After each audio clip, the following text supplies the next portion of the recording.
Hi, my name is Tara Shore. I'm the Program and Operations Manager for the Belknap Mill. We made socks for about 150 years, right up through the 1960s, early 70s. Today our machines don't run, but we have an awful lot of tubing. Tubing is basically a sock without a heel or a toe. And today we're going to use that tubing to make a sock bunny. You can make a sock bunny at home using any sock you'd like. Perhaps it's a sock that is left over and doesn't have a match, or perhaps you have a pair of match socks that you can make twin bunnies with. The items today that you're going to need to make your sock bunny are a sock. I'm going to use the tubing that we have at the mill, rubber bands or twine, a pair of scissors, a permanent marker, and rice.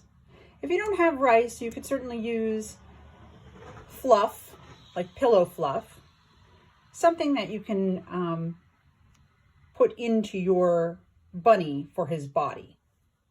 You have a sock at home. I have a tube. I had to put a rubber band at the bottom of the tube so I could close off the end, but you are just going to have your sock.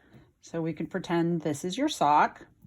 We're going to fill your sock with some rice or whatever stuffing you have. I have rice, so I'm going to fill with rice. You might need some help with this part because the rice is going to fall out, but it takes a little bit of time. You just keep filling until your sock is full. Okay, you filled your bunny either with rice or fluffy stuffing. You need to mold it so that the entire shape is more oval than round, which I've done here. It's a little more oval. And we're going to leave a fair amount of sock material at the top for his ears. So using the twine, we're going to tie off the bunny's ears.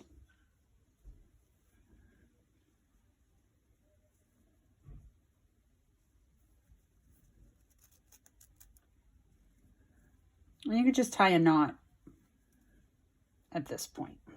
Okay, and now you got to determine a good place to split him where his head will be and his bottom will be. I'm just going to kind of pick a little bit bigger on the bottom, a little bit smaller on the top, and we'll use a piece of twine to choose that cutoff as well. And again, you're going to tie it firmly, not too tightly, but just enough to give it a distinct two places. I have chosen a ribbon color for his tie off here. You can choose a Christmas ribbon that you might have around. Maybe you have an extra, you could do a shoelace. You could really do anything you want. It's really anything goes here. So I just had this extra ribbon hanging around in the office. So this is what I chose. I'm gonna just go tie a little bow. You could tie a knot, anything that you're comfortable with. And then we're going to create your bunny's face. That's what we're going to use the black Sharpie for. Finish off our bow here, maybe put it off to the side a little bit. And we can fix that up a little bit in a minute. So that's good. Look at him. He's looking fancy. All right. We can use the black Sharpie to just add simple eyes, just little circles. You're just going to make little circles. Bunnies don't have really big eyes, so we'll give them some little eyes here. We're going to give him a little bunny face. We're going to be real simple here. We can just do an X, a little X. If you have a different face you'd like to put on your bunny, feel free. We're going to do the bunny's ears now. So this is the area of the sock that you have extra of. And we're going to use the scissors. So if you need help, this is a great time for parents to jump in and help out. We're going to cut down the middle of the sock, right down the middle, okay, right about there. And then we're going to take the middle of we're going to cut from the bottom to the top and make kind of a point up here.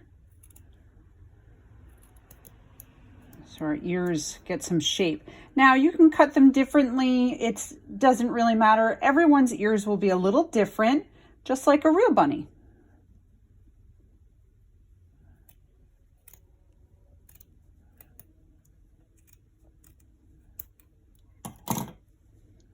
I'm going to cut down a little towards the middle a little because I like it when my bunny's ears are kind of floppy. So if you want floppy ears, you come down the middle just a little bit more.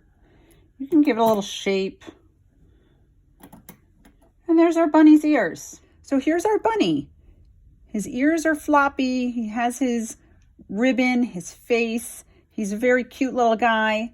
Here's something you can do. This is an added piece if you wanted to do this. These are some pieces that I had left over from cutting his ears and the top of the sock. It was a little too long. This is a bunny we made last year. We took those extra pieces and we've hot glued them to the back end of him for a little tail. And you can certainly do that. It's really just kind of free crafting. Just kind of mush the tail up a little bit and glue it onto the back end, and he can have a little tail. You could also just use a cotton ball if you wanted to and put that on the back.